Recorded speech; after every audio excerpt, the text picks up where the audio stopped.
तव्हां खे ॿुधायां अणवणंदड़ ॻाल्हि कहिड़ी हूंदी आहे। इस्लामाबाद में वेही अबू बकर सिद्दीक के काफिर चवण अणवणंदड़ ॻाल्हि आहे। कराची के बाजार में भी अबू सुफियान अमीर मुआविया ते लानत विझण अणवणंदड़ ॻाल्हि आहे। असां सुन्नी हक़ वारी जमात आहियूं, इन्हनि गुस्ताखियुनि खे बर्दाश्त न आहियूं कंदा। समझो था कि न कोन था समझो? अफ़सोस आहे मुझो खिताब ॿियनि सां न आहे, नबी जमात सां मुझो अचे न को वञे, न को उहे असां वटि अचनि ई था। असांखे ज़रूरत बि कोन्हे उन्हनि जी। अल्हम्दुलिल्लाह असां आशिक़ आशिक़नि खे सुञाणंदा आहियूं। समझो था? आओ बा पंहिंजो अक़ीदो मज़बूत कयो। सजी मुसाणी वारो पंहिंजो अक़ीदो मज़बूत कयो। चओ त जबल हली सघे थो, जबल पंहिंजी जाइ छॾे सघे थो, सदी मुसाणी जो सुन्नी आशिक़ पंहिंजे अक़ीदे खे कोन छॾींदो।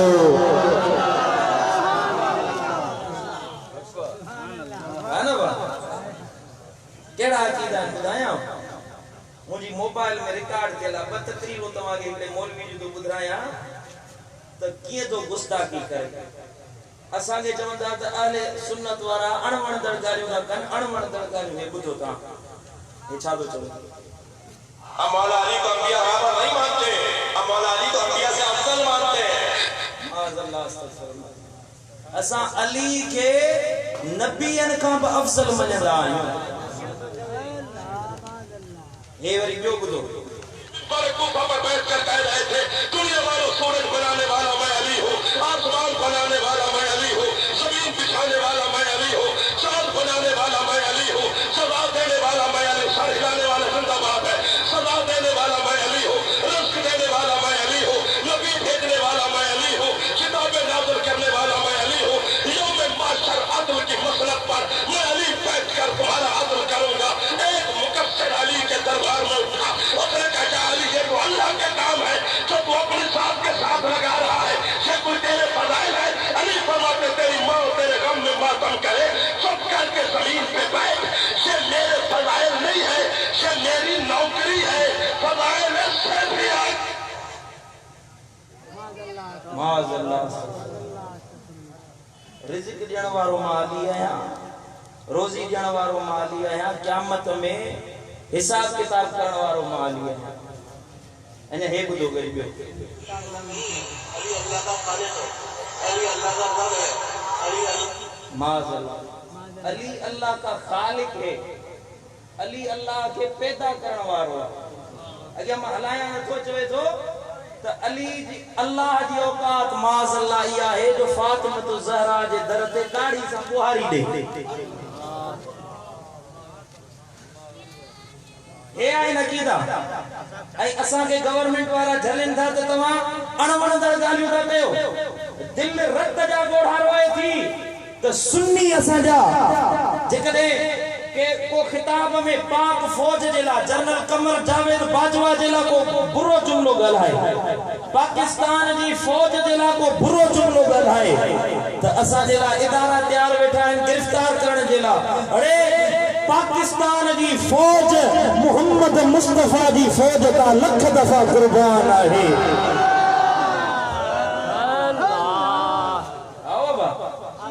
पाक फौज असांजे सीननि जे लाइ फ़ख्रु आहे, उन्हनि जी इज़त असांजी अखियुनि ते। असां कॾहिं पाक फौज या पाकिस्तान जे इदारनि जे ख़िलाफ़ नाहे ॻाल्हायो, असां ताज़ीम कयूं था, पर उन्हनि खां वधीक ताज़ीम अबू बकर सिद्दीक़ जी आहे, उन्हनि खां वधीक ताज़ीम मौला अली जी आहे। पर नबी रसूल पैगंबर असाब एक पासे, मुझे अल्लाह जी तौहीद ता लख नबी रख रसूल बिया, पर मुझा मौला तुझे शान अन्या आला है। वरी जो सुभान अल्लाह, सुभान अल्लाह। हाणे ॿुधा सुन्नी तू कहिड़े पासे मिले? सुन्नियुनि जी जमात वणे थी कि न कोन थी वणे? असां त अबू बकर जो नालो बि अदब सां वठंदा आहियूं त अलीअ जो नालो बि अखियुनि ते चुमी रखंदा आहियूं त मौला तुंहिंजे नाले मां बि असां बरकत वठंदा आहियूं त असांजो इमाम अली आहे केरु आहे असांजो इमाम अली आहे असांजो मुर्शिद अबू बकर सिद्दीक आहे सुभान अल्लाह मुझे मुर्शिद मातली वारे फरमायो मां सुन्नी आया मां सुन्नी आया मां सुन्नी आया मां सुन्नी आया मुझो सुन्नत सां बस प्यार आहे मुझो इश्क आहे एक अरबी सां मुझो इश्क आहे एक अरबी सां बस मुझो बेड़ो पार आहे बस मुझो बेड़ो पार आहे कदी जो मां सुन्नी आया मां सुन्नी आया सुभान अल्लाह सुभान अल्लाह हदीस तो बयान कया सुनन इब्ने माजा जी आया जेके रिवायत करण वारो इमाम हुसैन आहे केर तो रिवायत करे वरी जो केर तो रिवायत करे इमामन जो इमाम रहबरन जो रहबर हजरत इमाम हुसैन तो फरमाए तजरे महबूब हज्जतुल विदा खा वापस मोटिया हज्जतुल विदा खा मदीने पाक वापस मोटन था गदीर खुम ते अचे पोता खुम जी वादी वट पोता मुझा लजपाल नबी खुतबो एकड़ो असीम खुतबो अता फरमायुन जेको महबूबन 23 साल नबवी जिंदगी में तबलीग फरमाई हुई जेका नबवी जिंदगी जी तबलीग हुई नमाज जी तबलीग कयन रोजे जी गाल कयन ज़कात हज खैरात जिहाद शहादत हर शे जो महबूबन करीमन जेका तबलीग कई हुई यो गदीर खुम वारो जेको खुतबो हुयो वो खुतबो पूरी 23 साल जिंदगी जी तबलीग जो निचूड़ हुयो नाल वणे थी त चवंदो हलो सुभान अल्लाह राज़ी वेठा आहियो न सभई सुभान अल्लाह महबूब सोना पंजी डाची सुते सवार हिन कसवा डाची के हेठ विहारियुन उन जे मथा टक्कर रखियल हिन मुंहिंजा लजपाल नबी पंजी डाची ते उठी बीठा हिन सवा लख कमो बेश असहाबी हिन ये सामो तकरीर ॿुधन पिया मुंहिंजो लजपाल नबी खिताब फरमाए थो वरी जो सुभान अल्लाह साईं करीमन खुतबो शुरू फरमायो फरमाइन था या अय्युहन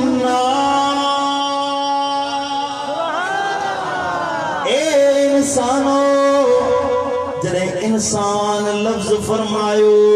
तेन जो मुखातब रुगी असहाबी न हुया उन वक्त बीठल असहाब न हुया बल्कि 1400 साल का बाद में ईदगाह सजी मुसानी दी ईदगाह में जमात जमा थींदी समझो त मदीने वारो साईं तोखे मूंखे फरमाए पियो ए इंसानो हेदे मुतवज्जे जो किताब जो कया तवा सा मुखातब आया महबूब सजी मुसानी वारा तोडे मुतवज्जे हिने तोडे कन लायो बिठाए नबी वो हुक्म फरमा नबी तो फरमाए अलैहि सल्लल्लाहु बिरब्बिकुम ए इंसानो बुधायो तवा जो पालनहार रब नाहे छा सुभान अल्लाह तो चवे त अली अल्लाह जो रासिक व माज अल्लाह, अली अल्लाह जो खालिक माज अल्लाह, अली अल्लाह अल्लाह अली जे दर ते अलियाज बिला बुहारी जे वारो माज अल्लाह। पर महबूब था फरमाइन मुस्नद अहमद बिन हंबल की हदीसा,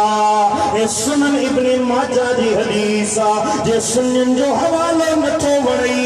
त बुध है नहजुल बलागा जो हवालो अथई। वरी जो सुभान अल्लाह सुभान अल्लाह। समझ में आई ॻाल्हि?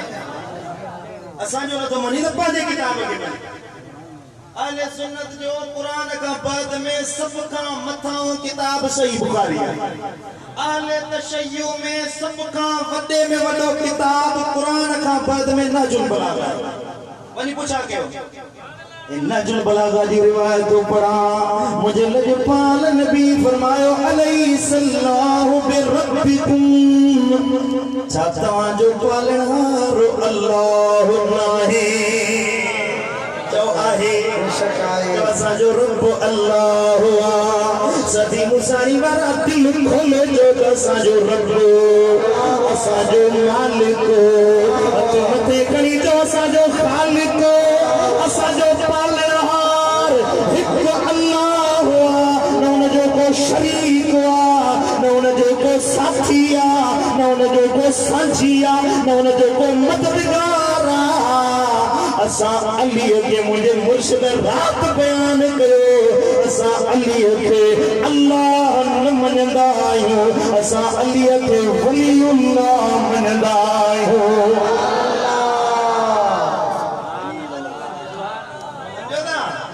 अली बानो आ अली अब्दुआ, पर एड़ो बानो आ जिंदला रब तो फरमाए, मदीने वारो साईं तो फरमाए, बुद्ध बचा तो फरमाए। सुभान अल्लाह। अवल अल्लाह तौहीद जो ऐलान पे अल्लाह जे नबी तौहीद पे सेखारी बुधायो, अली जी विलायत ताईं पहुचण जे ला अवल रब जी तौहीद मञणी पवंदी। अली जी विलायत मञण जे ला, अली जी विलायत के तस्लीम करण जे ला, चवी तो त अणवंदड़ जुमला न ॻाल्हायो, जुमला त तो ॻाल्हाया आहिनि, दिफ़ा असां कंदा आहियूं, असांखे हक़ आहे त पंहिंजे रब जो दिफ़ा कयूं, पंहिंजे मालिक जी तौहीद ते पहरे ॾियण वारा बणिजी वञूं।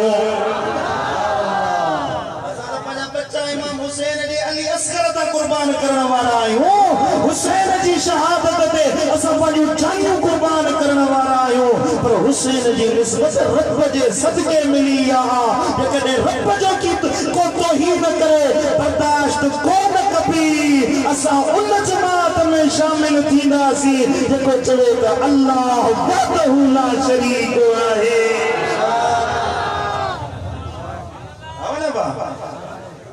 नबी तो पूछा करे, ॿियो केर न, मुंहिंजो महबूब तो पूछा करे, अलैहि सल्लल्लाहु बिरब्बिकुम, छा अल्लाह तव्हांजो रब नाहे? सभिनी जो कालो भला,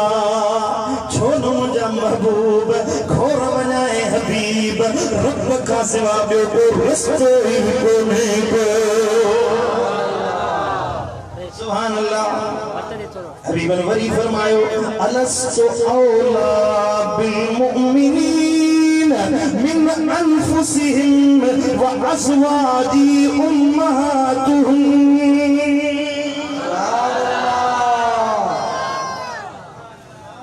आखिरी लफ्ज याद करे बस चवी तो मन कुंतु मौला फहादा अली मौला। अग्या इहो त पढ़ इहा त हदीस पूरी पढ़, नहजुल बलागा जी इहा त इबारत पूरी कर, त इन ही हदीस में आयशा सिद्दीका जो शान बयान पियो थो थिए।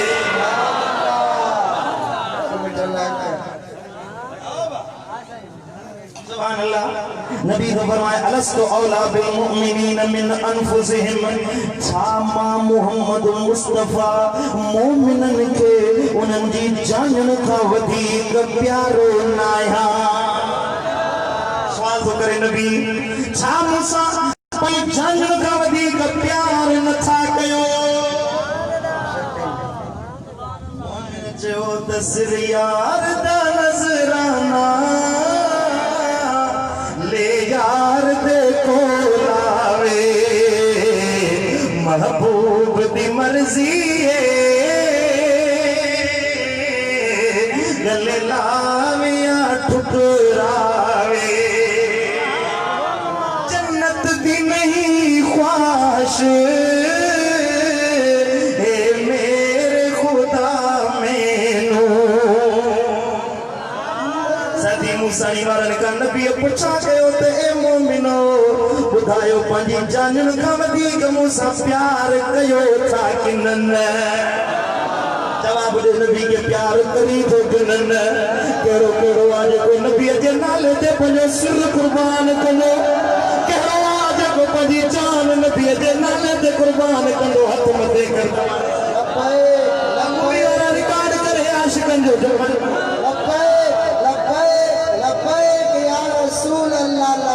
सुनन अर्ज कयो या रसूल अल्लाह। खिताब बुधी सदी मुसाई वारन अर्ज कयो मुंहिंजा महबूब, जन्नत दी नहीं ख्वाहिश ए मेरे खुदा मैनू, बस यार दे कदमां ते मेरी जान निकल जावे,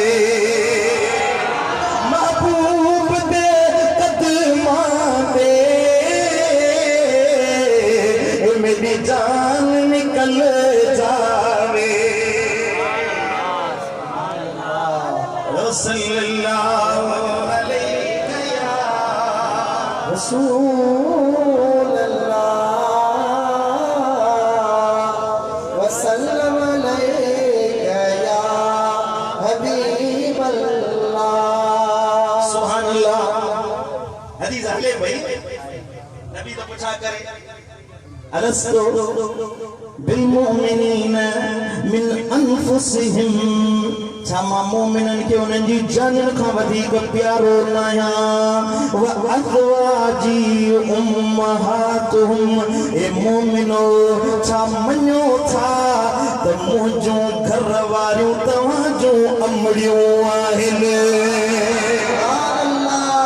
ए मोमिनो सदी मुसाई वारो मञो था त हफ्सा बिन्त उमर असांजी अम्मा आहे, उम्मुल मोमिनीन आयशा बिन्त सिद्दीक़ अकबर, सदी मुसाई वारा मोमिन चओ त असांजी अम्मा आहे। बेशक अम्मा आहे। हां न औरतुनि जी सरदार खदीजतुल कुबरा।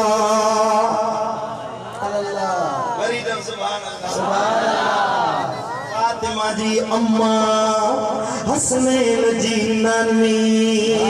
नबी जी घर धयानी, मुस्तफा जी रानी खदीजतुल कुबरा,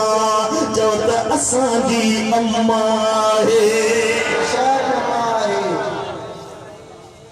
जेको नथो मञे सो मोमिन न सदाए, जेको नबी जी घर वारी खे पंहिंजी अम्मा नथो मञे सो मोमिन न सदाए। हे गदीरे खून ते भी महबूब मुस्तफा करीम खिताब प्याजन, अवल तौहीद मञायल, पोइ रिसालत मञायल, वरी पंहिंजे घर वारनि जी असमत बि मोमिननि खां मञाइन पिया। क़यामत ताईं मुस्लमान मोमिन सदाइण वारा अचनि से इएं ठाहिनि त मोमिननि जूं माइरूं नबीअ जूं घर वारियूं आहिनि। जेको पंहिंजी माउ जो गुस्ताख सो हलाली नथो थी सघे, जेको माउ खे कार ॾे सो हिलाली पुट नाहे, जेको अम्मा जे असमत के मने सोई हलाल जो लुत्फो आहे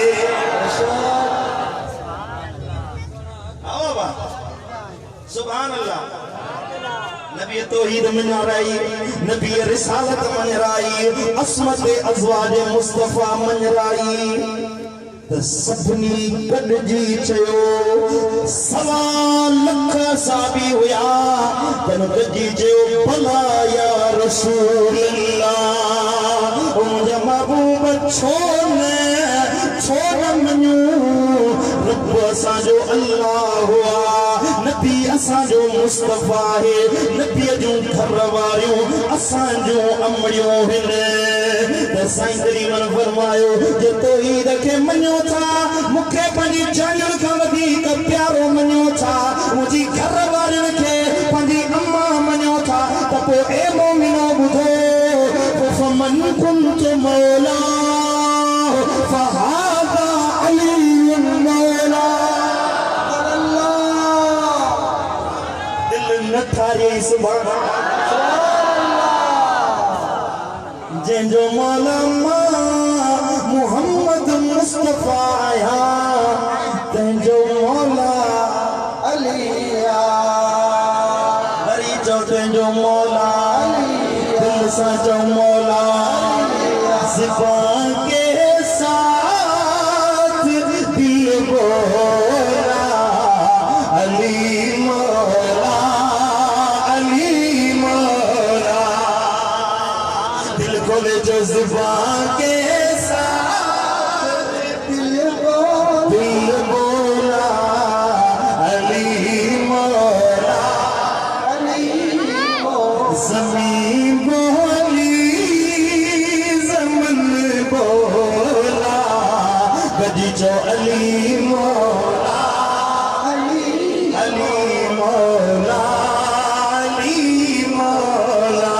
रिबा के साथ दिल बोला अली मौला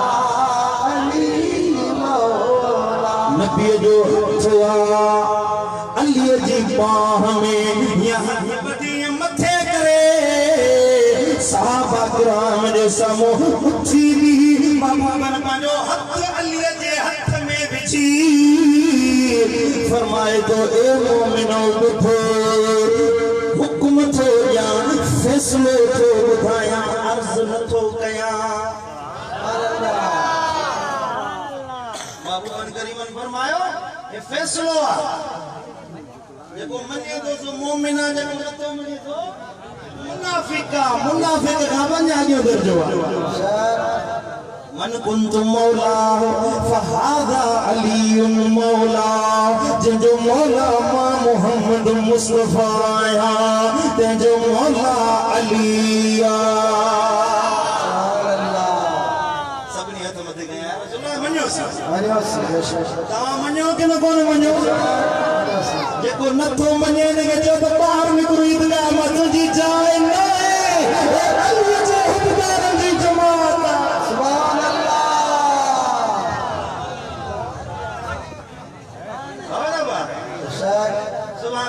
खुश कंदो तव्हांखे आमीन साईं करीमन फरमायो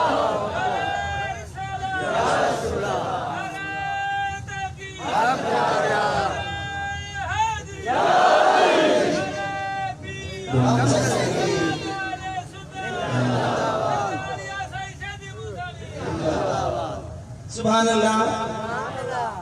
नबी फैसलो ॿुधाए मोमिनन की ॻाल्हि ॿुधाए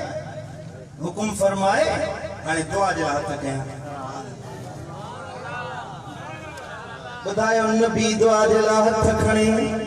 अली आमीन चवे सा दुआ कबूल थी हूंदी कि न नबी जी का दुआ रद्द नहीं नबी जी का दुआ गैर मकबूल नहीं वो तो रब आज को चाहे तो महबूब ज़बान मां लफ्ज़ कढो जे जो चंदे मां अल्लाह करे छनी उसे महबूब दुआ घुरी अल्लाहुम्मा वालिमन वाला ए मुझा मौला जको अली के पंजो मौला तस्लीम करे मुझा करीम रब तेके तू पंजो प्यारो बना जो अली के मौला मने मौला तू नसा मोहब्बत रखो व आदिमन आदा ए मुझा मौला जो अली के पंजो दुश्मन मने जो अली सा दुश्मनी रखे जो अली सा इनाद रखे अली सा अदावत रखे ओ मुझा मौला तू गुन सा दुश्मनी रख उनके पंजो प्यार न दिजा उनके जन्नत न दिजा उनके कौसर न दिजा जो अली जो दुश्मना हिते बुखारा तक कब्र हशर में बुखारा सुनिए जो हिते बेड़ो पारा जो तो उन जो अली यारा उन जो मुस्तफा मददगारा वरी जो सुभान अल्लाह नबी बयान करे चुका दुआ दई चुका हाने ये ताजुल बलागा में लफ्ज ना है ये सुनन इब्न माजा मुस्नद अहमद बिन हंबल या लफ्ज है तबरी शरीफ जा हदीस तारीख तबरी जा लफ्ज है नबी लथा मौला अली महबूब जे बरका वापस आया त हजरत फारूक आजम उठी बीठा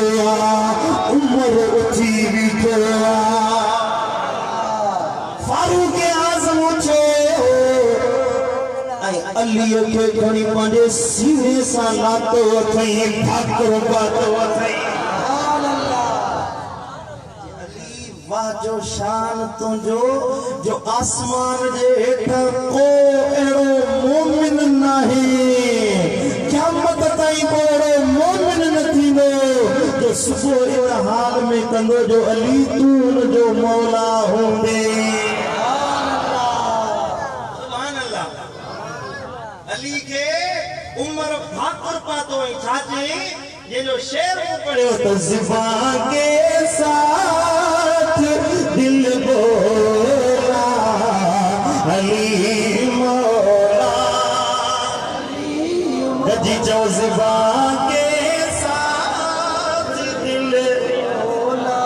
जिंजी ज़िबान दिल सा साथ देती सो पढ़ाई लो ज़िबा के साथ दिल बोला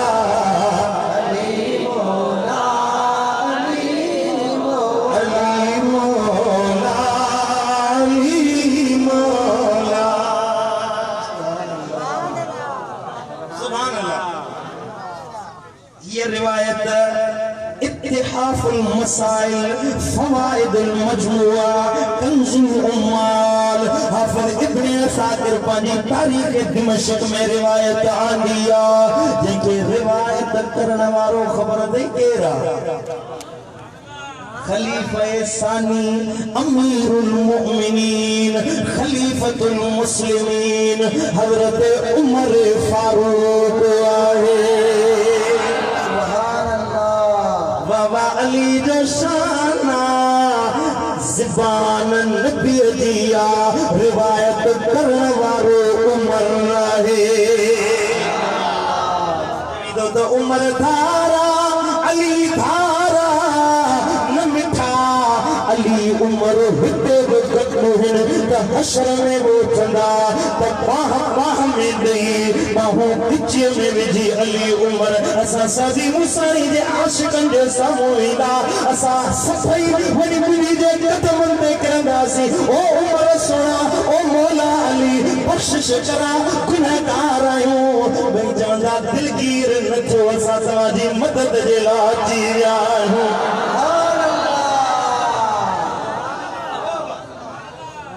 अकीदो के कोने को अकीदे का मतलब जो यकीन पुख्ता यकीन तो उमर शिफात कंदो तो अली भी शिफात कंदो उमर सुना बुधा नबी चाचे जदो काल रसूलुल्लाह सल्लल्लाहु अलैहि वसल्लम इन फातिमत व अलियन वल हसन वल हुसैन फी हरीरतिल कुद्स फी कुब्बतिन बैदा सक़फ़ुहा अर्शुर रहमान जने क्या मजरियारो थींदो महशर जो मैदान हूंदो नबी सोना ईंदा गॾु अली हूंदो गॾु फातिमा हूंदी गॾु हसनैन करीमैन हूंदा अर्श जे हेठां हिकिड़ी सफ़ेद छत वारो गुंबद हूंदो नूर वारो गुंबद हूंदो पंज तन पाक इन गुंबद जे हेठां विहारिया वेंदा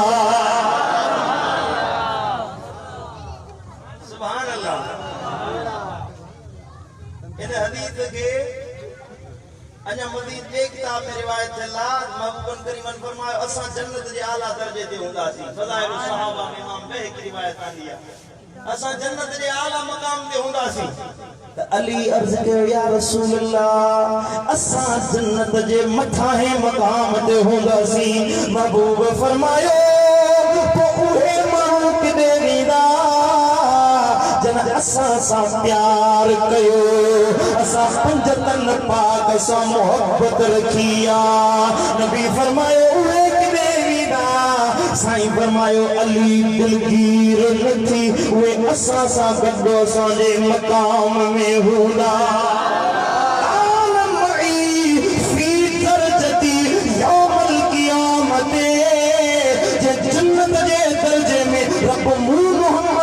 मुस्तफा के रहाइंदो अली तो सा तुझे बचन सा जन प्यार कयो आ से तो सा गड मूसा गड उन दर्जे में हूंदा ऐसा कबे अली जी मुश्किल कुशाई जलाना केड़ो दलील खपई तो दलील मुश्किल कुशाई दलील दियो इन का वधीक केड़ो दलील खपई मौलवी साहब जो अली क़यामत देने हारे जन्नत में वठी वेंदो जो जन्नत में मदीने वारो साईं पाण हूंदो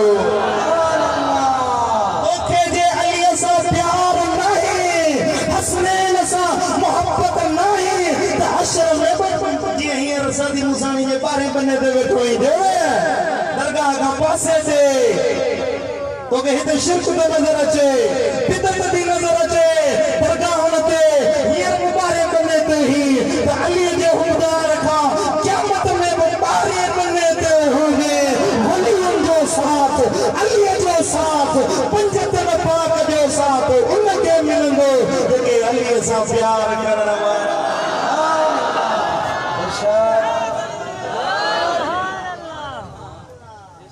समझ में आई ॻाल्हि सुभान अल्लाह असां तॾहिं चवंदा आहियूं त असां हर सहाबी सां हर अहल बैत सां हर नबी जे बचड़े सां प्यार कंदा आहियूं सुभान अल्लाह मुझे मुर्शिद दिल पर साईं फरमायो असा है दर्जा हुबदार आयूं कंदा आल नबी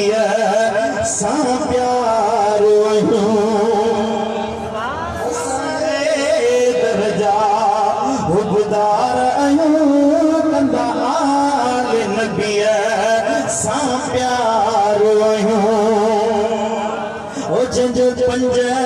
तन पाक सा प्यार न जेको मञंदो चार यार न जो पंज तन पाक सा प्यार न जो पंज तन पाक सा प्यार न जेको मञंदो चार यार न चौथे जे गले तेजे गले में जो एतबार ना तन दरियान था असा धारायूं असा है दर्जा हुबदार आयूं कदाल नबी सा प्यार असा है दर्जा हुबदार आयूं कदाल नबी सा प्यार आयूं सुभान अल्लाह तकरीब आयो अन्या तो मुल्ल कलाक सेवा कलाक अन्या दिल की देवे तो तकरीब क्या खुश होंदा पढ़ो सल्लल्लाहु अलैहि या रसूल अल्लाह वसल्लम अलैका या हबीब अल्लाह सल्लल्लाहु अलैहि या रसूल अल्लाह वसल्लम अलैका या हबीब अल्लाह सुभान अल्लाह।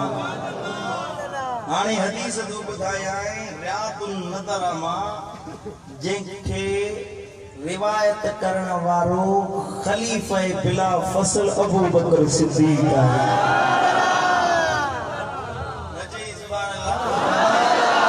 मज़ो त तॾहिं आहे त पंज तन पाक जो शान वरी बयान करण वारो अबू बकर सिद्दीक़ हुजे। मवाली तो चवे अबू बकर अहल बैतन सां दुश्मनी रखी हुई माज़अल्लाह न मिठा अबू बकर जो अहल बैतन सां प्यार हुयो। अबू बकर जी पूरी जिंदगी अहल बैतन सां हुब रखंदे गुज़री आहे। उनजी त मोहब्बत अली सां आहे, उनजी मोहब्बत हसनैन करीमैन सां आहे। रिवायत में जो हिकिड़े ॾिहाड़े हज़रत अबू बकर सिद्दीक़ हज़रत मौला अली मस्जिद नबवी जे दर मां लंघिया, ॿाहिरि निकिता, नमाज़ पढ़ी, मस्जिद जी गली खां हीअं जो आया, साम्हूं हज़रत इमाम हुसैन नज़र आयो। हज़रत इमाम हुसैन ते जो नज़र पई अबू बकर सुनो छा थो करे जो नंढड़े इमाम हुसैन के कई भाकुर पातई पंहिंजे कुल्हे ते रखी गिलच में अली के ॾिसी खिली चवे थो ओ अली बच्चो तुंहिंजो पर तो जहिड़ो नाहे। ईअं थो लॻे त हू मदीने वारे साईं जो मुखड़ो हुजे। अरे अबू बकर जो प्यार हुयो, अहिड़ो प्यार हुयो जो हुसैन जे चेहरे में मदीने वारे साईं खे बेतलाश कई हुई।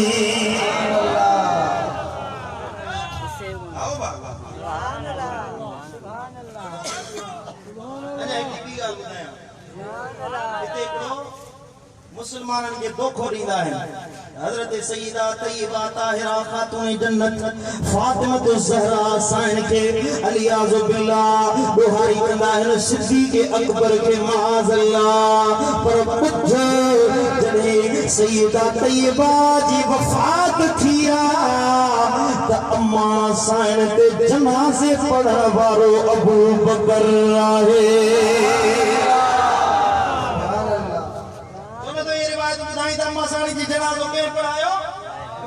हलिया तोखे हिक खां 10 हवाला थो ॾियां। हे ॿुध तबक़ातुल कुबरा जी रिवायत त हज़रत सैयदना अबू बकर सिद्दीक़ सल्ला अबू बकर सिद्दीक़ अला फातिमा बिन्त रसूलिल्लाह फकब्बर अलैहा अरबआ।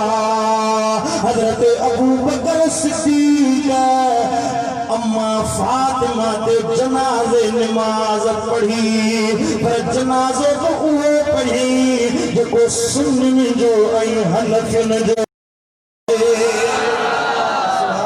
ॾहन तकबीरुनि वारो जनाज़ो न पढ़ी, अबू बकर जनाज़ो पढ़ो चइनि तकबीरुनि वारो जेको सुन्नी जनाज़ो पढ़ंदा आहिनि। अञा ॿी रिवायत ॿुधो, ये रिवायत हिलियतुल औलिया में तकब्बर अबू बकर अला फातिमा अरबआ। हज़रत अबू बकर सिद्दीक़ फातिमा ज़हरा ते जनाज़े नमाज में 4 तकबीरूं हणी नमाज जनाज़ो पढ़ाई हुई। सुन्नी जा हवाला हुया, सुन्नी जा हवाला हुया। मता तो के पेट में मरोड़ पवे तो सुन्नी पंहिंजे किताब में था लिखनि। हलिया तो के हवाले नजुल बलागा जी शरह ने भेजा शरह नजुल बलागा में आलिम तशय्युअ जो वॾे में वॾो आलिम पहिरीं पहिरीं शरह लिखण वारो नजुल बलागा जी पहिरीं शरह लिखण वारो इब्न अबी हदीदा सोचो पंहिंजे शरह नजुल बलागा में लिखे इन्न अबा बकरिन हुवल्लज़ी सल्ला अला फातिमा अलैहिस्सलाम व कब्बर अलैहा अरबआ अबू बकर सिद्दीक हुयो इनमें कोई शक नहीं तो फातिमा पे जनाज़े नमाज़ पढ़ण वारो हजरत सैयदना अबू बकर सिद्दीक हुए सुन्नन वाली जमात कराए जनाज़ो नमाज सुन्नन वारो पढ़ाए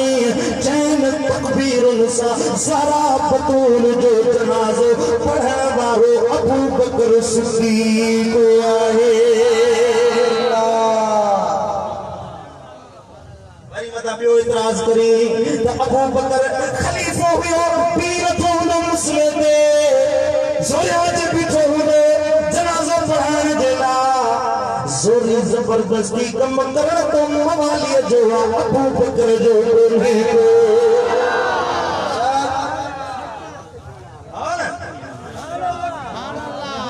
ठगन जा कम आहिनि ज़ोरी ज़बरदस्ती कंदा आहिनि अबू बकर त सचन जो इमाम आहे ये रिवायत नुज़हतुल मजालिस जी हजरत अल्लामा अब्दुल रहमान सफूरी रहमतुल्लाह अलैह तो फरमाए जने सैयदा जी वफात थिया सल्ला अलैहा अबू बकरिन बे अमरे अलीन अबू बकर पान जनाज़ो न पढ़ियो मस्जिद में जनाज़ो पेश हुआ हजरत मौला अली आयो अमर ॾिनई हुक्म ॾिनई त सैयदा ते जनाज़ो पढ़ंदो त अबू बकर पढ़ंदो न चई सुभान अल्लाह मौला तो फरमाए त जनाज़ो अम्मा ते पढ़ंदो त अबू बकर पढ़ंदो ॿिए कंहिंखे मजाल नाहे जो सईदा जे जनाज़े पाक जे साम्हूं अचे कंहिंखे ज़रूरत नाहे जो अम्मा साईं जे जनाज़े जे साम्हूं बि तकबीरूं हणे ज़मीन ते जेको सभ खां वॾे शान वारो आहे हक़दार आहे त फातिमा जे मथां तकबीरूं पढ़ण वारो बि उहो हुजे सुभान अल्लाह मञणो पवंदो त अबू बकर सां अलीअ जो प्यार त अलीअ जो अबू बकर सां प्यार आहे बेशक प्यार आहे सुभान अल्लाह सुभान अल्लाह अबू बकर जो शान अहिड़ो आहे जो गार में भी बदुआ हिजरत में भी बदुआ पहिरियों मुसलमान हुआ मक्के में भी बदुआ उहद में भी बदुआ बद्र में भी बदुआ त वनी निहार गुंबदे खजरा में मजार में भी मदीने वारे सां गॾु आहे गॾु के न कोने को उयो साईं सां गॾु खार वो आशिक सुनो सिद्दीक अकबर अॼु ताईं बि गॾु मज़ार अंदर अॼु ताईं बि गॾु मज़ार अंदर बचे के नबीअ जे नज़ारनि जी सिक सीने में रख प्यारनि जी महबूब जे चैनी सीने में रख प्यार नजी महबूब चैनी यार नजी सिक सीने में रख प्यार नजी आयो शान समझ में कि न कोन आयो जेको अबू बकर के इमाम नथो मञे सो अलीअ जो मुखालिफ आहे अबू बकर के सच्चो नथो मने सो पंजे मौला जो मुखालिफ मुनकिर आहे जत अली पंजो हथ अबू बकर जे हथ में दई बैत कया त असां जो हक आ त अली जी बैत जो इकरार कयूं न के इनकार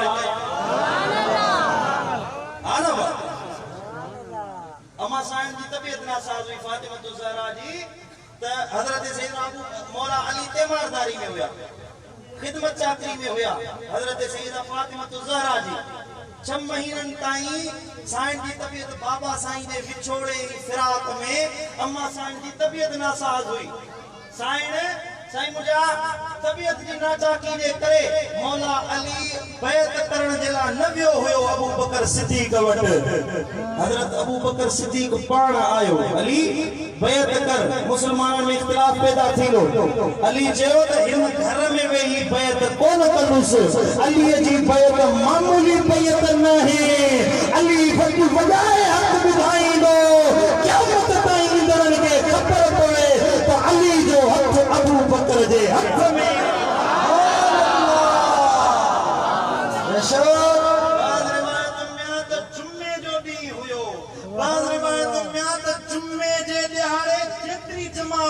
अली जी बैत ॾिसण जे लाइ जमा थी त हक़ जो फ़ैसिलो करण वारो अली आहे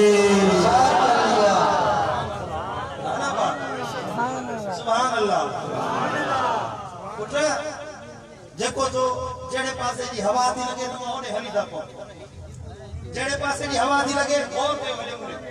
अरे गौर के जड़े पासे जी हवा थी लगे ओने हली था पो पंजे अकीदे के न छजो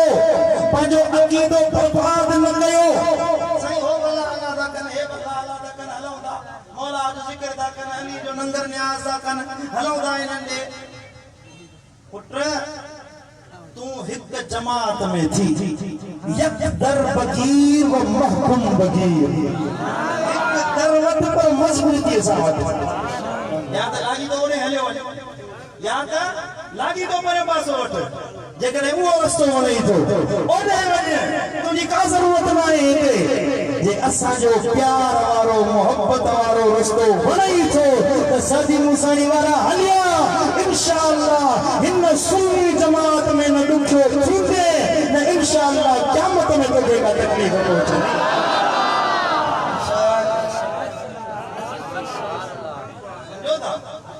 असा हक वाली जमात आयो अल्हम्दुलिल्लाह हक जी बेड़ी लुडंदी आ पर बुडंदी नाही वो तो गुस्ताखी कंदा हुया पर हे मजबूरन मुके अज गालाण तो पवे हिन मैदान ते जो हिन मोरन शरीफ में त हद खां वधी गुस्ताखी कयूं वियो अल्लाह जे शान में महबूबन करीमन जे ला अबू बकर सिद्दीक असहाबन अरबतन आई महबूबन करीमन जे प्यारन जे ला एतिरियूं शदीद गुस्ताखियूं कयूं वियो आहिनि जेके ज़बान सां बयान नथियूं करे सघजन हिकड़ी झलक तव्हां खे मूं पहिरियां ॿुधाए बतौर सबूत जे मता को सुभाणे एतराज करे त साईं नाशा सां लफ़्ज़ तो ॻाल्हाए जे दोस्त जो अणवणदड़ लफ़्ज़ तो ॻाल्हाया वञनि अणवणदड़ लफ़्ज़ इहे हूंदा आहिनि जेके मूं तव्हां खे मोबाइल हलाए ॿुधाया हुया सुन्नी आशिक कॾहिं अणवणदड़ लफ़्ज़ न ॻाल्हाईंदा आहिनि सुन्नी त चवंदो आहे त हिकिड़ो दरवाज़ो अथई अचण जे लाइ जे वञी थो त 70 दरवाज़ा अथई वञ ॿियो दरवाज़ो वठ असां सां रहंदे त अदब करणो पवंदई असां कानून खे हथ में वठण वारा न आहियूं कानून मञण वारा न आहियूं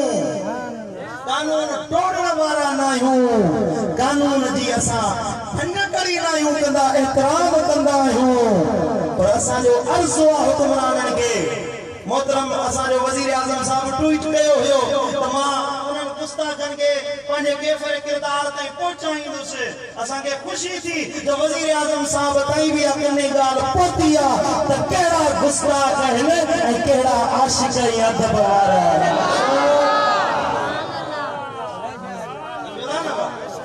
असां अदब वारा आहियूं महबूब जी जुती मुबारक छो न हुजे न लेने में पाक छो न हुजे उन मां उथंदड़ मिट्टी जे लाइ बि सुन्नी चवंदो आहे त असांजे अखियुनि जो नूर आहे सिरनि जो ताज आहे इन मिट्टीअ तां बि असां पंहिंजा बच्चा ॿार ठोरे आया किदो यो पढ़ो सल्लल्लाहु रसूलल्लाह वसल्लम अलैका या हबीबल्लाह सुभान अल्लाह रिवायत पे बयान कयूं हजरत अबू बकर सिद्दीक जी जंहिंमें 5 तन पाक जो शान तो बयान याद आया मिसरी वरी जैन हाजरा हाणे अचे थकायो मुंहिंजे ख्याल में थोड़ी देर ध्यान दियो तकलीफ आयो खबर है गर्मी लगी पे ना बाबा मैं तो पक्को हलायो दरबार ता के शाबाश हो जे गर्मी में बैठा है अल्लाह जी रहमत तवा जे हिकड़ी हदीस भी तो पढ़ा साईं करीम सल्लल्लाहु अलैहि वसल्लम फरमायो अल्लाह जी राह में दीन सिखण जेला दीन ॿुधण जेला जेको माण्हू अचे उन जे जिस्म मां पत्थर निकरे या उन जे जिस्म ते राह वींदे मिट्टी लगे जिथां पत्थर निकरे जिथां मिट्टी लगी उन जाइ ते जहन्नम जी बाहि हराम थी वेंदी हाणे त ख़ुशि थी सुभान अल्लाह चओ हज़रत अबू बकर सिद्दीक़ तो चवे काल रअयतु रसूलल्लाह सल्लल्लाहु अलैहि वसल्लम खैमतन व हुवा मुत्तकिउन अला कौसिन अरबियतिन मुडतो हिकड़े खेमे में मुंहिंजा लजपाल नबी वेठल हुया अरबी कमान ठहियल हुई उन ते टेक ॾेयो वेठा हुया अलीउन व फातिमत वल हसन वल हुसैन मौला अली सैयदा खातून जन्नत हसनैन करीमैन चारई ॼणा मुंहिंजे नबीअ सां गॾु खेमे में वेठल हुया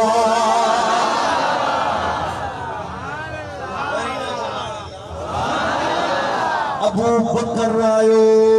मुझे लजपाल नबी फरमायो या माशरल मुस्लिमीन ए मुसलमानन दी जमातो अना सीमुन लिमन सालम अहलल खैमते जेके हिन खेमे में वेठा आहिनि जेके 5 तन पाक वेठा आहिनि जेको इन्हनि सां सुलह करे मां नबी बि उन्हनि सां सुलह थो कयां 5 तन पाक जो वफादार भली सादी मुसाणी में छो न हुजे या माशरल मुस्लिमीन वारे सदू हिन जमात जे लाइ आहे जेकॾहिं तव्हां 5 तन पाक सां सुलह कयो नबी तो फरमाए मां बि उन्हनि सां सुलह थो कयां हरबुन लिमन हारब जेको इन्हनि सां जंग करे मां उन्हनि सां जंग कंदुसि वलीयुन लिमन वालाहुम जेको इन्हनि खे पंहिंजो मौला मञे मां नबी उन्हनि खे पंहिंजो दोस्त बनाईंदुसि सादी मुसाणी वारा नबीअ जी दोस्ती खपई कि न हथ मथे खणी ॿुधा त नबीअ जी दोस्ती कंहिंखे खपे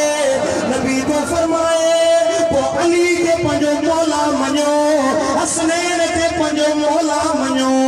सच्चे दिल सां मञो त इहो मौला आहिनि मां नबी उन्हनि खे पंहिंजो मौला मञंदुसि आखिर में नबी मोहर हई आखिर में नबी आखिरी गाल फरमाई फरमाइन ता ला युहिब्बुहुम इल्ला सईदुल जज्ज तैबुल मौलद हिननि सां मोहब्बत 5 तन पाक सां सदी मुसारी वारा कम खोले मुदबा जी हदीस थी ॿुधंदे दिल ठरी पवे नबी तो फरमाए 5 तन पाक सां मोहब्बत उहे रखंदा जेके खुशबख्त हूंदा जेके पाकीज़ा पैदाइशन वारा हूंदा जो नुतफ़ो पाक हूंदो हलाली हूंदो नबी जो फरमाया नथो चवां नबी चयो जेको पाकीज़ा पैदाइश वारो हूंदो उहो हिननि सां बुग़्ज़ रखंदो भला युबग़िदुहुम इल्ला शक़ियुल जद्दे रदीयुल विलादते जेको ख़ानदानी बदबख़्त हूंदो जेको हराम जी पैदाइश हूंदो सोई पंजतन सां बुग़्ज़ रखंदो हराम जो कम नाहे अलीअ खे पंहिंजो मौला मञे अलीअ खे उहो मञंदो जेको हलाल ऐं पाकीज़ा पैदाइश वारो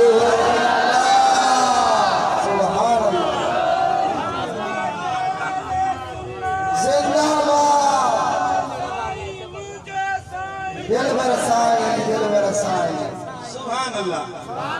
दिल खरीद जो सुभान अल्लाह अॼु अहद करे वञ हिन जलसे मां ईदगाह जे दरवाज़े मां पोइ निकिर जा अॼु हक़ तूं ॿुधो थो वञी जेको अल्लाह मूं फ़क़ीर खां ॻाल्हायो सो तोखे हक़ ॿुधायो हाणे हक़ वारो थींदे त हिन दर खां निकिरण खां अॻु में चओ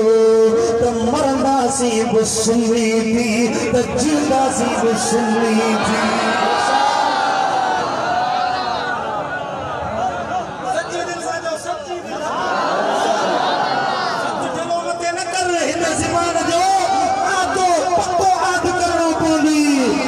सुन्नी थी जिंदासी सुन्नी थी मरदासी हशर में उठंदासी त इंशाअल्लाह सन्नन सां गॾु उठंदासी साईं करीमन फरमायो मुझे लजपाल नबी फरमायो त अंत मामन अहबब्त तव्हां उन सां गॾु उठंदो जंहिंसां तव्हांजो प्यारो आहे जैसा तवाजी मोहब्बत साजी मुसानी वारा क़यामत में तू उन सां गॾु उथने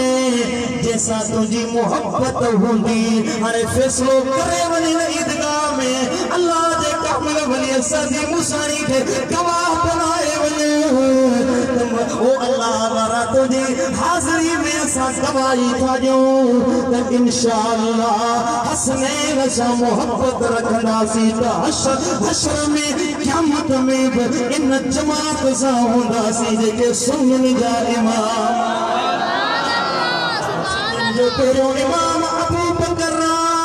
सुन्नन जो इमाम अबू बकर उमर मौला अली हसन हुसैन सुन्नन जा इमाम मुंहिंजो मुर्शिद गौसल आज़म दस्तगीर सुन्नन जो इमाम मुझे मुर्शिद कलंदर मुझे सुनो फिटाइया सुनन जो इमाम ससल साइया सुनन जो इमाम रोज़ घड़ी रहबरा सुनन जो इमाम मिठे पीरा सुनन जो इमाम मुझे मुर्शिद मातिया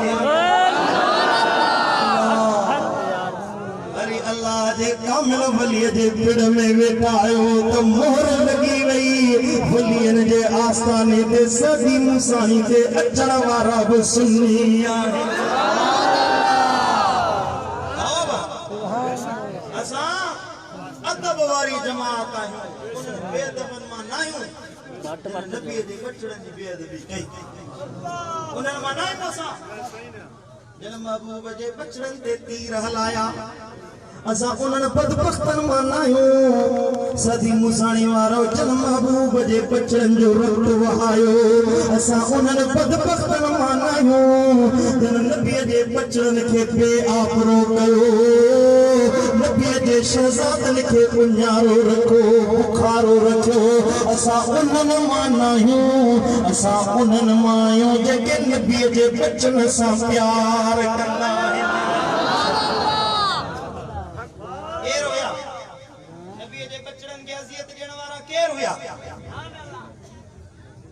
आगे बुधाया केर हुया पढ़ा रे भाई के गेम तो वरी ए देवा के याद आयो तो मैं वरी तो पढ़ाता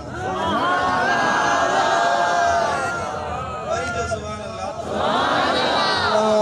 सुभान अल्लाह हजरत इमाम अली मकाम करबला के मैदान में आया खिताब फरमायो सामो यजीद जो लश्कर इब्न सद जो सिपह सालार और मलाई शिमर बैठा है हजरत इमाम अली मकाम खिताब कयो त ए बुथण वारो बुधो मां उहो आया जेको नबी जो नवासो आहे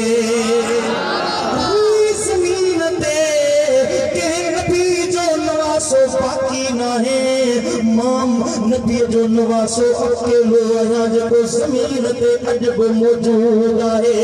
हे बुधवारो मुझो शान पूछो था साल तुम अन फलू जाबिर बिन अब्दुल्लाह अंसारी जाबिर बिन अब्दुल्लाह अंसारी हयात था उनका पूछो ज़ैद बिन अरकम जिंदा हुआ अनस बिन मालिक जिंदा हुआ सुहैल बिन साद साइदी हयात अबू सईद खुदरी जिंदा तव वनो उन्हनि खां मुंहिंजो शान पुछो त मूं हुसैन जो शान नबी कीअं बयान कयो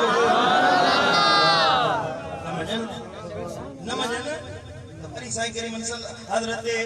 इमाम हुसैन अली मकाम जो यो लफ्ज़ ॿुधी शिमर पलीत तो चवे हुआ यअबुदुल्लाह अला हरफिन इन कान यदरी मा तक़ूल अल्लाह जा बनाइन रब जी इबादत करनाइन असा के खबर ना है हुसैन तू छा छो चवी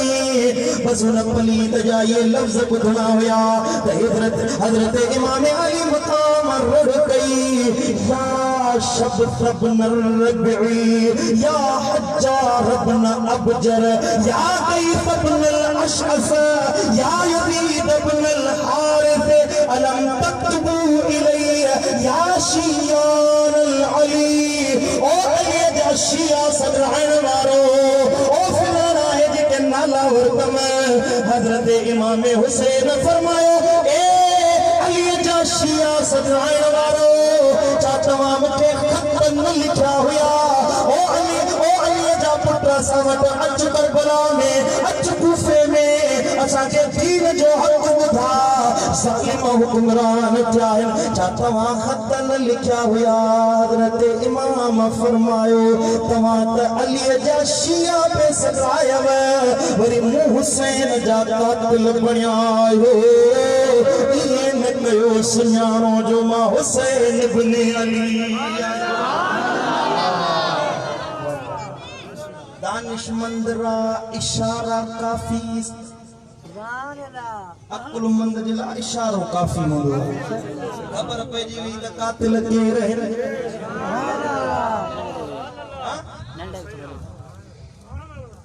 अली जा हुदार सदाए इमाम जी घुराए पर अहिड़ा पलीत हुया शहर महीननि जो अली असगर मुंहिंजो इमाम हथ में खणी आयो आहे ओ पलीत तोहारी शायद माया मूंखे पंहिंजो तोहारी मञो था मुझे 4 महीननि जे बचड़े तव्हांजो कहिड़ो ॾोह रहियो आहे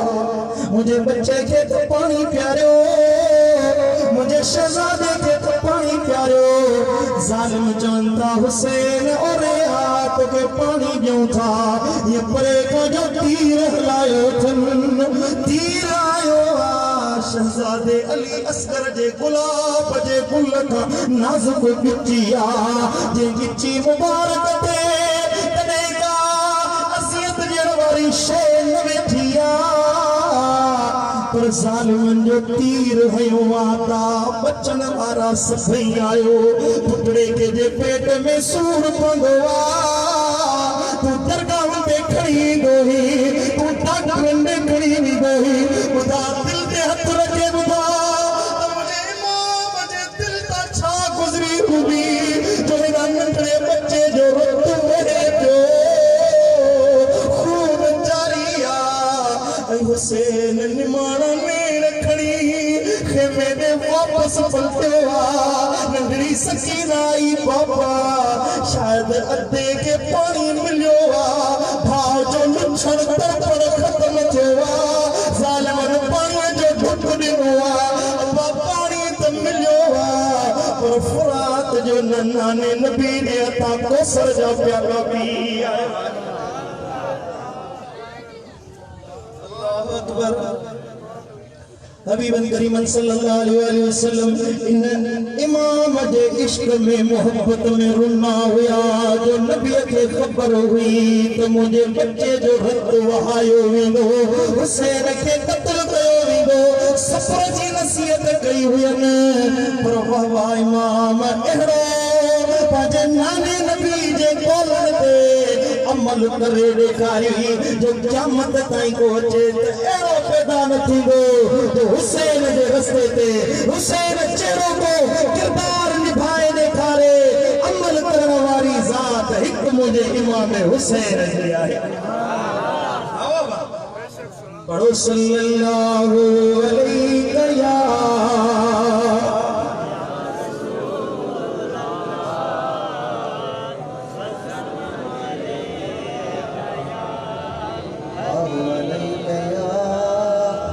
सुभान अल्लाह।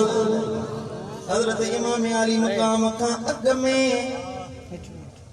सब साथी शहीद थी विया इमाम बचा ऐं हजरत सैयदना अली अकबर शहजादो नौजवान बच्चो लखते जिगर नंढड़ो ॿार पंहिंजी मां जो प्यारो हूंदो आहे पर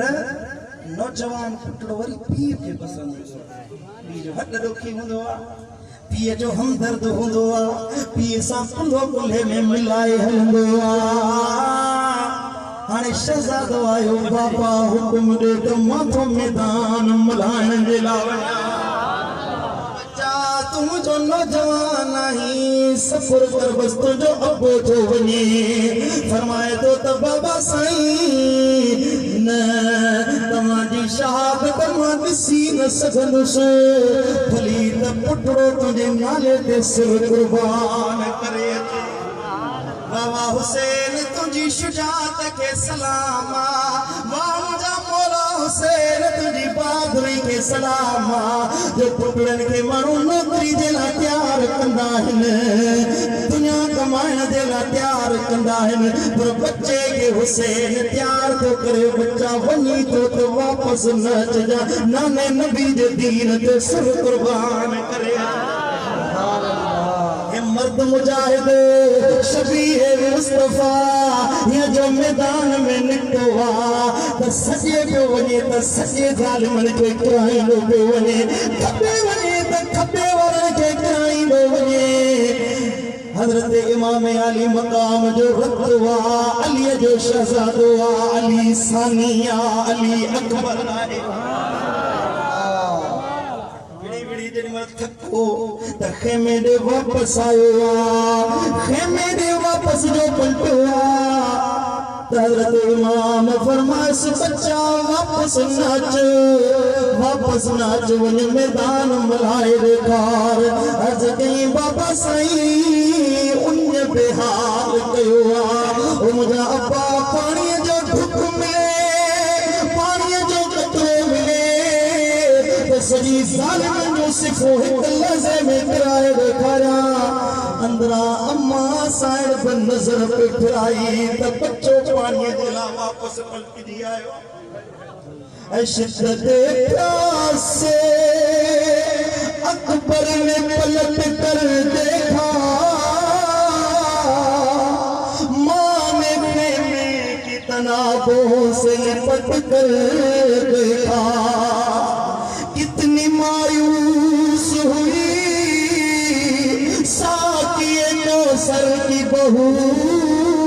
खाली मशीज़ कई बार पलट कर देखा अंदरा अम्मा जो बच्चा पानी दे कोने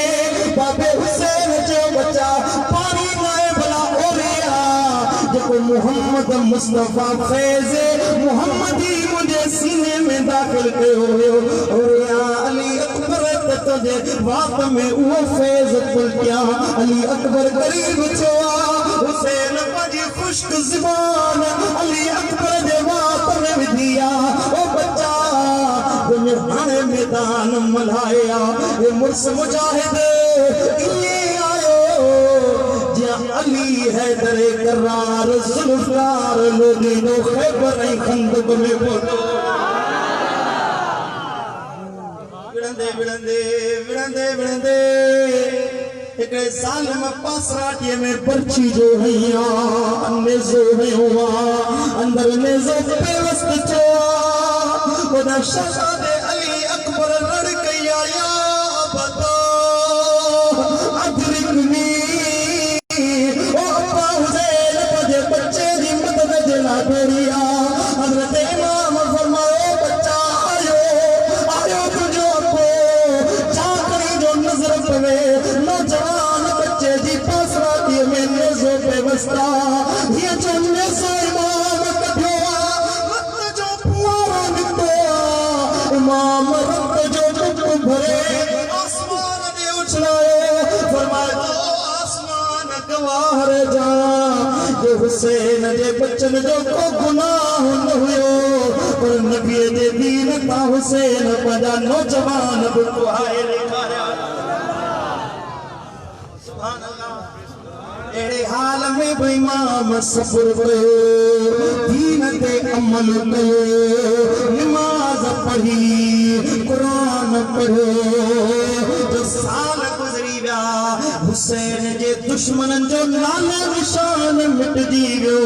क़ब्र क़यामत ख़राब थी वई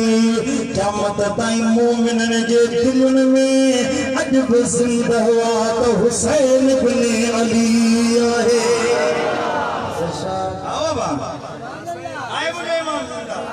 मुझे मुर्शिद मातली वाले फरमाए हुसैन साबिर हुसैन शाकिर हुसैन हक जो इमाम आहे हुसैन साबिर हुसैन शाकिर हुसैन जो इमाम आहे हुसैन अजमल हुसैन अकमल हुसैन आली मकाम आहे ओ हुसैन बाला हुसैन हुसैन दिल हुसैन रहबर हुसैन सांझे रखी मोहब्बत उन्हें जन्नत इमाम आहे हुसैन सांझे रखी मोहब्बत उन्हें जन्नत इमाम आहे पर वही हुसैन